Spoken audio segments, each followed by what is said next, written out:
5, 4, 3, 2, 1. Welcome to the PIO Podcast, a place to discuss all public information-related topics for police, fire, EMS, and local and federal government organizations. It was a good learning experience for a lot of us that social media is not real life. But we have to remember the media are very rarely a target audience. They're simply that conduit. Our words have impacts on individuals, and it may not be positive. So just being thoughtful and mindful of the words that we speak. I think what's so interesting about this position too, and this job and this profession, is that every one of us is looking for purpose, and when we find it here, that's it. To know is that a crisis for one is not necessarily a crisis for another. This episode is sponsored by the Social Media Strategy Summit, the leading provider of social media education. They host annual events designed specifically for government communications professionals like you to help you build and engage your communities through social media. Visit their website at socialmediastrategysummit.com to learn more and use promo code PIO Podcast for 10% off of your registration.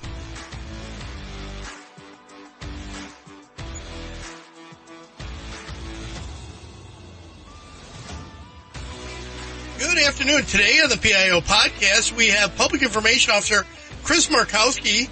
He's from the city of Summerville in South Carolina. Welcome to the show, Chris.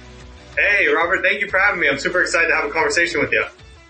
Yeah, so I came across your name kind of haphazard. It was, an accident. I was looking for guests for the show and came across a couple things that had been posted about Summerville and about you. And one of the things that caught my eye is Summerville is the home of the creation of sweet tea. Yeah.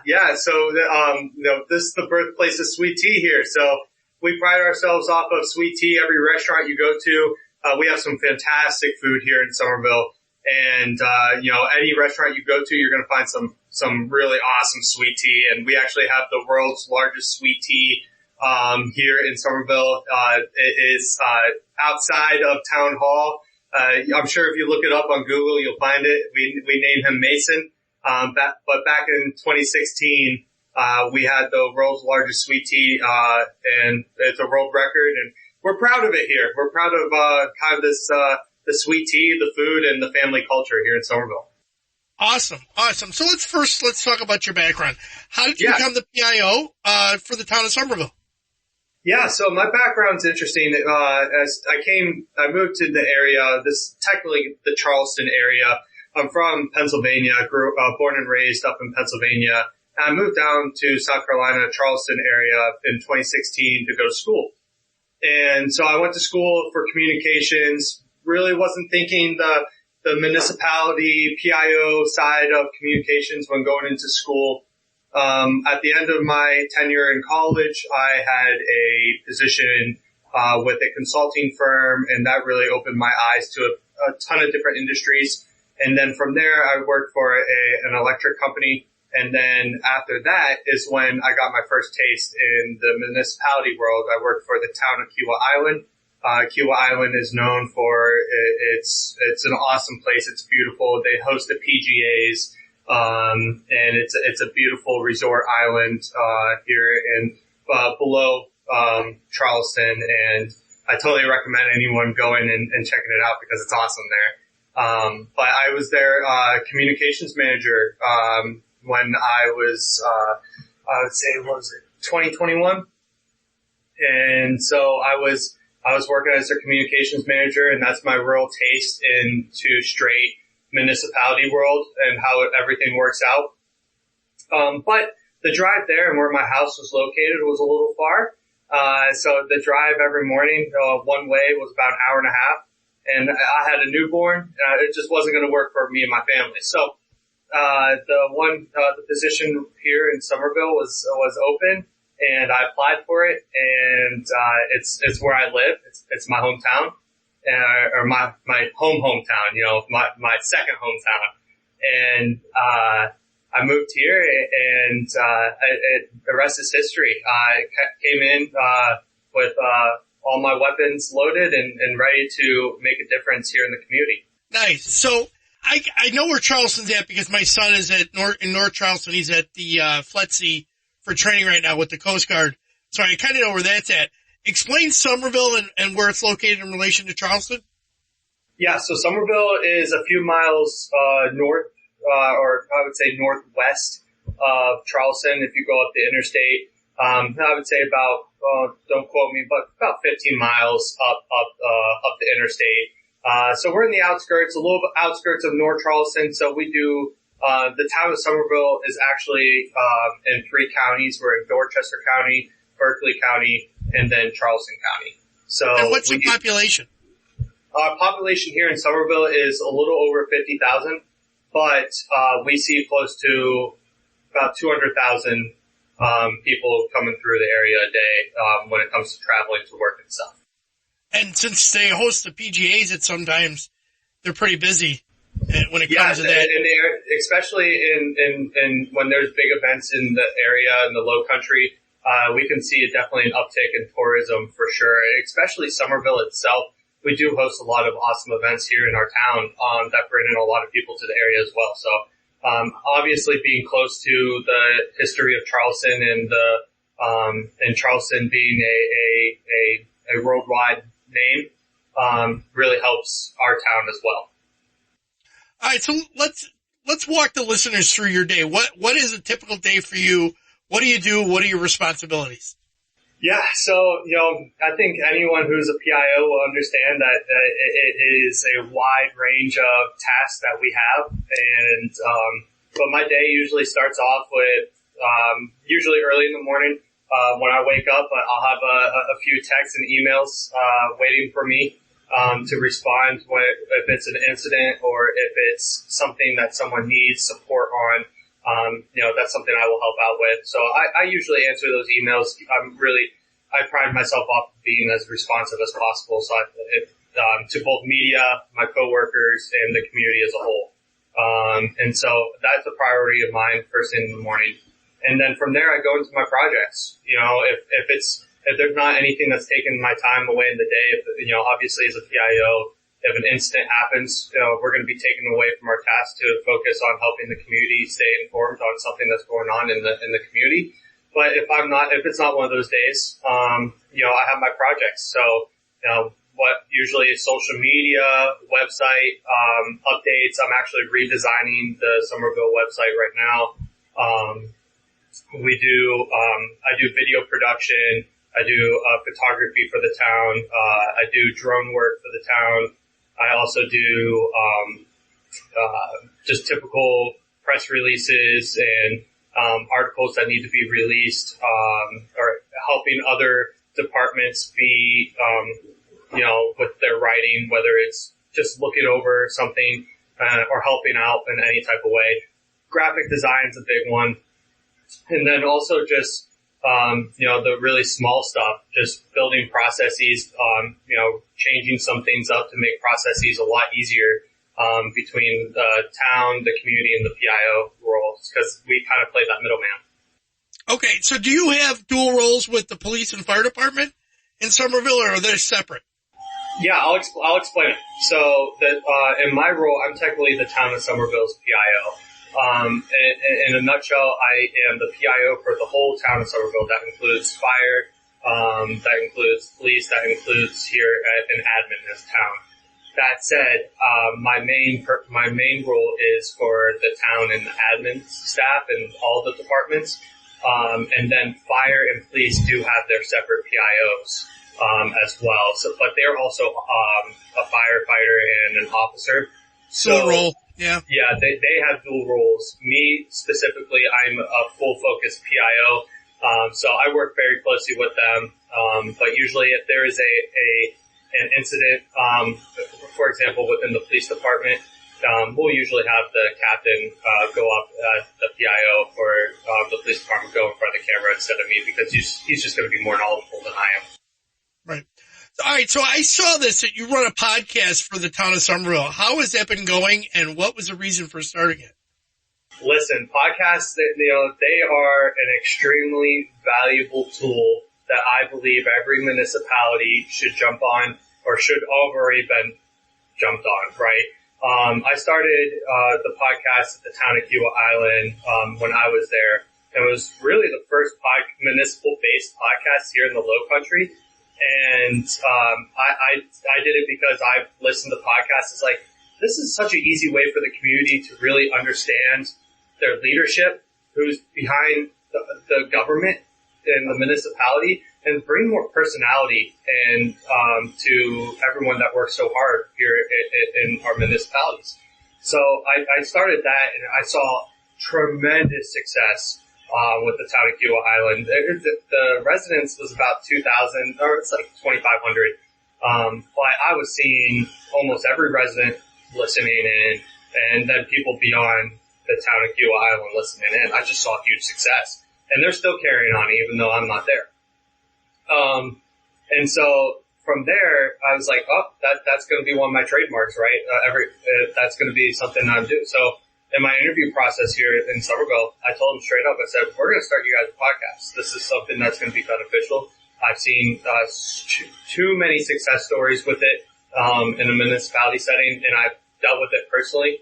And so within my first 3 months, I was able to get started up, built a brand behind it, built a logo, a name, did some promoting on it. Started off the first episode, as I believe every municipality should, is with their top, which is mayor. I think that's just a good way to start off your first podcast, is just bring in the mayor. And that was an easy conversation. That's still my number one listen to episode. Well, they want to hear what their public figures, what their vision is for a community. And what better way to hear it besides a campaign trail than just a regular conversation. So it is a great way to get people introduced to who are your executives in your agency, in your organization. Exactly. And the thing is like, I brought in almost all of our sitting council. There's one that I haven't been able to bring in, just a scheduling conflicts. But I've gone into staff. We've had staff here. I've gone into local businesses, community members. I did our Chamber of Commerce, and I did our museum. Like there's a ton of different avenues someone within a municipality can take to find episodes. I could do an episode weekly if I wanted to and not run out. But I just don't have the capacity to handle that as a one-man team. But I do bi-weekly, and I see tremendous numbers, tremendous success. I started off with just voice and sound and on Spotify and iTunes and Apple Podcasts and so on. But now I've moved to video and production, and now I'm actually building a studio as well. So, nice. We're building up, and I see it being another communication tool for many, many, many years to come. Yeah, it is a really great way to reach out to a community in so many different ways. Like you said, businesses, events, and so on. And it's just, it's a different format that people may be thinking it's kind of like talk radio, but it's different. Yeah. And it's got a different feeling to it. That was kind of one of the reasons why I started this podcast, was to give perspective to what CIOs do. So that's kind of where it was at. All right. So let's change gears here. Do you guys, obviously you use social media. So what platforms are you currently running at Summerville? Yeah, great question. So currently we are on Facebook, Instagram, X. We do have a Threads, and then we also have YouTube and LinkedIn. That is where we're at right now. Facebook and Instagram are our strongest. Facebook being the strongest, and I see Facebook continuing to be the strongest for the time being. And that is just due to our community and the community we're trying to reach, and the foundation we built there. So yeah, that's kind of where we're sitting right now with social medias. Okay, are you currently? You said you're using X or Twitter, whatever you want to call it today. Are you paying for the X Blue or Twitter Blue, whatever it is? No, okay. We aren't paying for it. I don't foresee us paying for it anytime soon. I think that money can be used elsewhere, in my opinion. than getting a check on Twitter. It's Right. unfortunate. It's unfortunate they take it away, but we have built that foundation. They know we're the town of Summerville. Right. Okay, so let's talk about software. What software do you use to edit video currently? I'm an Adobe Suite guy. So you'll see me doing most of my editing in Adobe. But I also recommend Cyberlink, which is a really good platform. And then DaVinci is also a really good video editing platform. But I'm tried and true to Adobe, and I like how they're staying very ahead of, they're staying with the trends and bringing in new products into their products all the time. I like the new AI stuff they've brought into it. It's really ingenious how simple it is to change a picture and to get better quality pictures with their AI. It's incredible, and I'm a huge AI fan. And so anything that they do with that it helps with the videos, and they just brought in text to speech function. So when like you're editing a podcast or a video, you can edit it via text, which is saves so much time. Oh yeah, I agree, and I use it all the time for this podcast. So trust me, it definitely is helpful.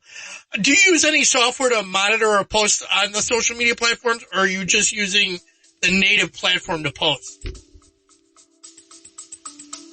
Let's take a quick break.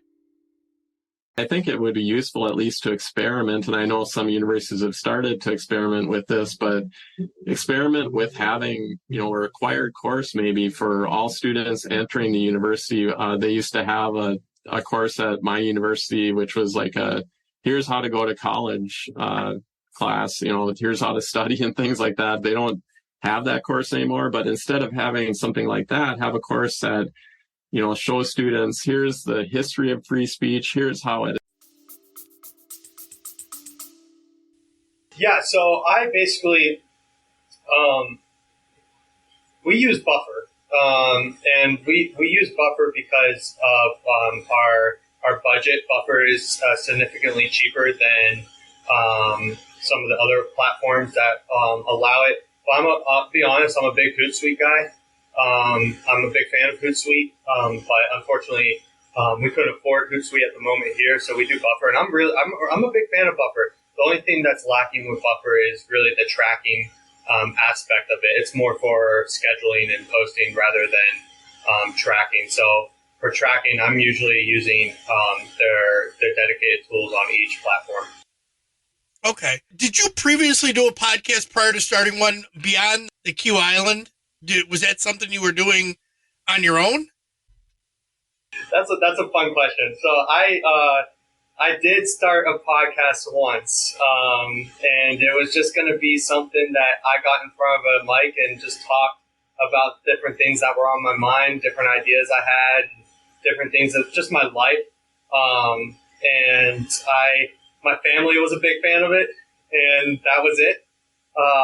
So I was, that was it. And I don't keep it up anymore. It's non-existent now. So you can't find it, fortunately. Maybe you can if you really dig deep. But we, when it comes to being a guest and following podcasts, I've been listening to podcasts for years, and I've been a guest on a few podcasts prior to actually doing one.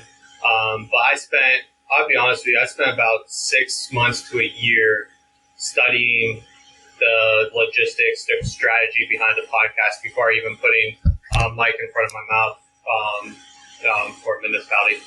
All right, so how are you hosting the podcast then? So, most podcasts for Spotify or any of those, typically you have a home platform and then you just link that platform to Spotify or whatever. What are you using for that? Yeah, so we use Buzzsprout. I love Buzzsprout. I haven't had any issues with it. There's a lot of great platforms out there for podcasts, but I never had an issue with Buzzsprout. It does everything that I needed to do, and it's a good price, and it has a really nice kind of homepage website built for the podcast as well. And so we do get a lot of listeners on our Spotify and Apple podcasts, but most of our listeners go directly to the site and listen. I think they just like the way it works for them. I really don't have an answer to why. I put out surveys to kind of get that answer, but it's just the fact that it just seems that people like it. I use Spotify for my Buzzsprout for my hosting platform for the podcast as well, and I do really like it. And they keep adding more and more features to it, and it's definitely worth the when you go up and the dollar amount. Even if you went up, like I think I'm right now at the $18 mark. You go up to the $20 mark, you get AI and all the other stuff. So I mean, it's so worth it. Yeah, it's so worth it. I mean, the rate of return. Sorry to interrupt, but the rate of return that you get from a podcast, versus that $20 that you're spending, that no question. Absolutely. So you brought something up earlier. You talked about you were a big AI guy. So let's talk about AI and public information, because there's a lot of benefits for it that I've seen in the past, and I've also seen negatives from it with AI. You've got to be balanced. So let's hear your take on it. Yeah, I'll be raw here. I think AI scares a lot of people, and I get it. I really do. But technology is changing. It's always going to be changing. There's going to be new technology that comes up for years and years and years to come. And I am a big believer is when something is coming up to learn it and become an expert in it, because it's not going to go away. Just because you have a dislike for something doesn't mean it's not going to go away. And so when AI first came out, I guess the first big one was ChatGPT in November of last year. I'll tell you, November is when I started using it. And I have been a big fan of all the progression of AI and everything that it does for our field. But when it comes to AI is very helpful for a ton of different industries. But when it comes to our PIO role and within local government and municipality, I think us as PIOs have to be a little bit more careful with how we are approaching AI. What I mean by that is just I've seen people put in a prompt on ChatGPT to write a press release and basically copy and paste it and send it out. Though it's going to send it most of the time, it's going to build you a pretty bulletproof press release. I do not recommend doing that for multiple reasons. One, there's still mistakes that happen within these podcasts or within the AI platforms. They're just, it doesn't sound like you. Each PIO, most PIOs have their sound. They have their way that they write. They have the way that they speak. And the community will know when it's not you after a while. And so for me, basically, I'll run down kind of my use case for it. If I have something come across my desk and it requires a press release, you know what? I'll try writing it myself. So I'll go to my Word, I'll write up a press release, and then I will take it to AI, what I wrote, and I'll take it to ChatGPT, and I'll copy and paste it in ChatGPT, and then I will write a prompt, and I'll basically say, I want you to act as the public information officer for the town of Summerville. I'm writing a press release on yada, yada, yada. Can you rewrite this in AP style for me? And because I'm an AP style guy, I write in AP anyway. We all are. Yep.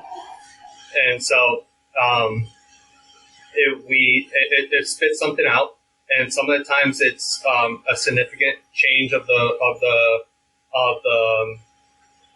press release, or it's not much change.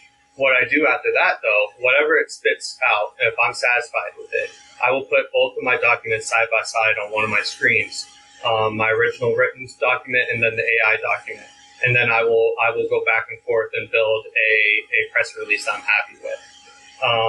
Now, I find it very helpful. It sometimes explains things a lot easier than where my head is, but what I find very helpful about it is if there is a emergency, a pretty gnarly situation going on, and as a PIO, there could be a situation. It's stressful. Your head's all over the place. It's stressful.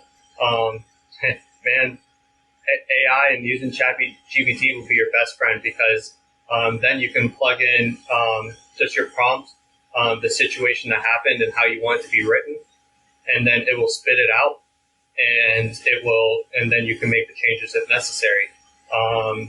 In those situations, I foresee myself using ChatGPT and not doing the pre-written one on myself. In an emergency situation, I'll probably go right in and then I'll take what it's given me, put it in the Word document, and edit it up that way. And that way, it's going to save me a lot of time.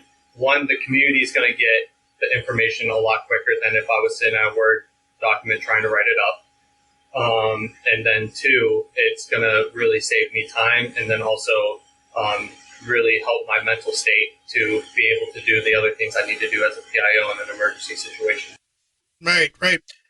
You just have to be careful with AI because, like you said, you can tell it to write a press release, and if you copy and paste it without reading it, a lot of times it leaves out, it'll put brackets on things and leave it out because it doesn't have all the information. You have to be very skilled at making your prompts and telling it exactly what you want it to do. And sometimes a prompt could be a paragraph and a half of information just to get it to give you another paragraph of what you're looking for. So you have to be very careful. There are advantages to it, I agree, but you have to look at it as just another tool in the toolbox as a PIO to do your job more efficiently. For sure. And I think I've helped a lot of my local PIOs really understand AI and other people within my staff on how it will help them. Because me personally, outside of my role, I'm a huge fan of it. I think it's going to be a huge advantage to a lot of different people and help a lot of different things. For example, they just released a picture. So basically, you take a picture of a meal. If I'm at a restaurant and I'm really enjoying this meal, I could take a picture of it, put it in ChatGPT, and be like, "All right, can you provide me the ingredients and steps I need to make this meal?" And it will do it. It's incredible.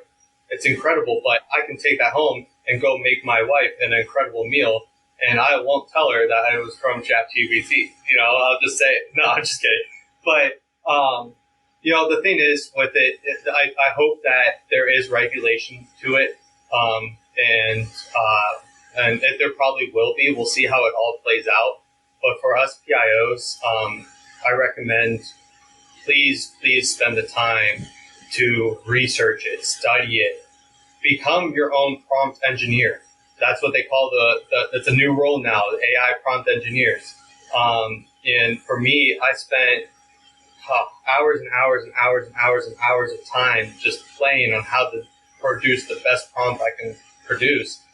And I have a document that I share with some of my local PIOs and my PIO friends, and I'm happy to share it with you. You can share it with your community. But it's a document of, 50 template prompts for PIOs specific. So there's a bunch of templates of prompts that PIOs can copy and paste and fill in to use ChatGPT effectively. And I spent a lot of time on that document and on those prompts. Tested every single one of them to see which one would provide the best outcome. But anyone listening, please play with it. But yeah, like you said, Robert, be careful. Be careful with it. Don't give your full 100% trust to it. But don't be left behind in the dust because someone who's using AI will step in front of you in this world. Absolutely. Got to be careful of the AI, but you also have to be reasonable about its uses. Absolutely. Mark, or Christopher, I noticed that you said that you use drones. You're a drone pilot, I saw, and you brought drones to Summerville. So let's talk about that. Yeah, so I'm a man of many different little tools and traits. I think when Summerville hired me, I don't know if they expected that they were going to get someone who had so many other different avenues outside of writing a press release. But hey, here I am. No, I've been flying drones for many years, many years. It was a hobby, something that I find that I can relax, have fun, get some really cool content. But back in 2020, I was like, shoot, there's a way to make money with this. You know, I can do this for real estate agents. I can make some extra money on the side to help with my family. So I became licensed. I went through the whole process, got my Part 107, and became licensed and started flying, built a business. So I built a drone production business and was flying drones for basically real estate most of the time, but it would be anyone. I'm just getting content. And over that time, I really started to become more knowledgeable of the industry, the use cases of drones, and the ins and outs of it. So when I first went to I had a job with an electric cooperative. It was Berkeley Electric Cooperative. And that's the first time I used my drone within a corporate world, within my role, because I was a social media manager at the time. So doing the drone was an extra thing, but I was droning their lines and doing inspections outside of my role to help the cooperative. And it was saving so much time, money. People were loving it, and it was fantastic. So then I went to the town of Kiowa Island and started using it in a municipality setting. But most of the time it was just to get content for social media, and so on. But while doing it on my own time, I've been spending a lot of time trying to help people really understand it. Then I came here to Summerville, right? And they've had drones, but they don't really. There wasn't really a guide behind the use of them. They barely were even using them. So when I came in, it was part of my interview as well. They loved the idea that I had my license. So I immediately went ahead and started doing drone work for the town. And basically what that entailed was getting before and after content of projects that are going on, inspections. You can do it for different, planning and environmental stuff, or even traffic, updating traffic and trying to get an idea, doing a lot of mapping, really get into the really nerdy, technologically advanced drone work that some municipalities do. So I was doing that and doing the mapping. And then after, I would say, about 2 months into my role, I was sitting at my desk and I was like, listen, most municipalities, especially public safety, they have drones and don't get me started on public safety. Having a drone in public safety saves a ton of money. It saves a ton of lives. And so I do fly for our public safety as well on a needed basis. They do have their own pilot now. But when I got here, about 2 months in my role, it's like, I feel like I need to build a program behind this. There needs to be more to this besides just going ahead, taking my drone up, whatever. So I talked with leadership. I talked with a couple of staff, and and I just decided that I was going to build a program, a drone program, the Town of Summerville drone program. What this entails, it entails basically the Town of Summerville having a program that provides transparency to the community on how we use drones, what we use them for. It allowed us to get drones and put focus on getting drones to use. And then also the big thing is now the town will pay for anyone in the department that can use drones to go ahead and get licensed and become a drone pilot for the town and I guess for themselves too. And so I led this. I still lead the program. Basically, I have a few people who are now. The drone program actually just had its ribbon cutting, so it's brand new. The program itself just launched. Nice. But from a PIO perspective, the main purpose behind building this, outside of my love for the drones and outside of my love for doing the work and the money and time it will save, the main purpose for me was to provide transparency for our community on the stuff that we're using. The big issue that I face with drones is privacy and privacy concerns, and that we're going to be using drones for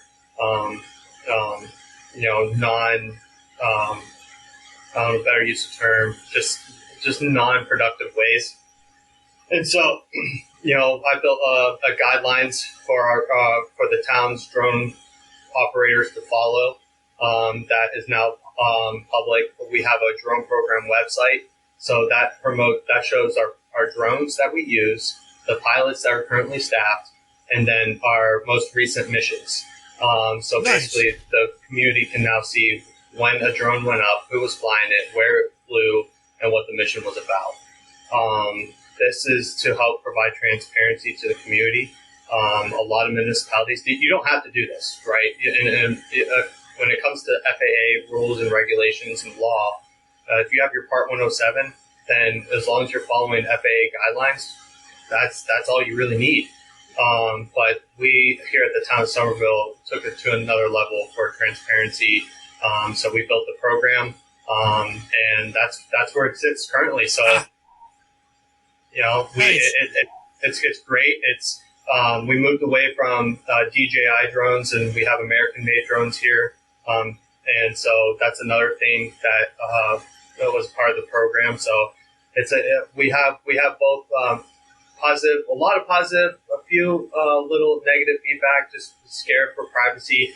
And there were community worried about privacy, but my line is wide open, and I love to have meetings with them and reassure them that the use cases and how we're providing the transparency and how it's here to help and save money. Christopher, is there a question that you wished I had asked you, and how would you have answered? I wish you asked me about the jersey in the back. The Pittsburgh Steelers jersey? Yeah, because, honestly, I'm a huge Pittsburgh Steelers fan. But then again, I'm kind of glad you didn't ask, because this season I'm a little iffy about it. But this jersey right here is a signed Franco Harris jersey. Okay, that's a good jersey. Yeah, so he's a legend. Rest in peace. And so from Pennsylvania, I'm a huge Steelers guy. I'm a huge Pittsburgh sports guy. So yeah, I would say that's it for sure. Nice. All right, let's change this up, and there's some rapid fire questions. Ready? Yeah, let's go. Texting or talking? Talking. Coffee or tea? Coffee. Adult drink of choice? Captain Coke. Is there a book or author that's influenced you? Gary Vaynerchuk. What would be your superpower if you could have one? ADHD. Bucket list place to travel to? Iceland. Ask permission or beg for forgiveness? Ask permission. What would you choose if you could? Who would you choose if you could to have coffee with any historical figure? That's a good question. I'm going to go Lincoln. Abraham Lincoln. Okay. I would love to pick his brain. Interesting person. Had a lot of interesting jobs that people don't really realize. Yes. All right, Christopher, last couple questions. What key points would you like the listeners to take from today's interview? I think overall, being a PIO is it ranges from the municipality that you're at, but in a nutshell, it's a wide-ranging role, and don't be afraid to jump into things that are not so common within our role, whether it comes to podcasts or droning, those different things, or AI.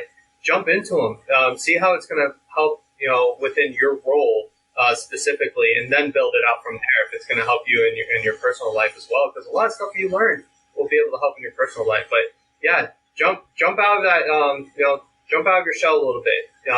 Get creative, get unique, because it will pay off. Right. Anything else you'd like to add? No, I appreciate what you're doing with this podcast. I think this is great to bring some light to us PIOs and what we do on a daily basis. It's a lot of people don't know this role. They don't know what we do. And it's an important role. It's hard. it takes a lot of gut. It takes a lot of courage. It takes a lot of attention to detail. And I admire all PIOs that I know. So I appreciate you taking the time to interview us PIOs to really see not only what it is on our daily lives, but also for other PIOs to learn from other PIOs different techniques and things that they do within their role to really help better them within their role. So I appreciate you and your hard work doing this. Thank you. I appreciate the kind words. How can people best reach out to you if they want to connect or learn something else? Yeah, so my contact email, actually, so I'll do my personal email. It's going to be CRMAKOWSKI814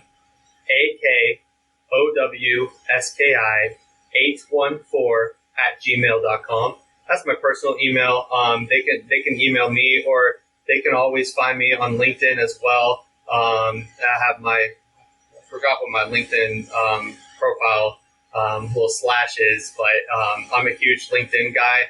I think LinkedIn's powerful, and so that's another great way to follow me and everything I'm doing. And I'll add all that in the show notes so the listeners can follow it and connect with you. Awesome. If I they'd like to. appreciate that. Thank you. Christopher, thank you very much for coming on the show. I appreciate it. Thank you, Robert. Hey, I appreciate your time. Thank you. That's all for this week. We hope you enjoyed this episode.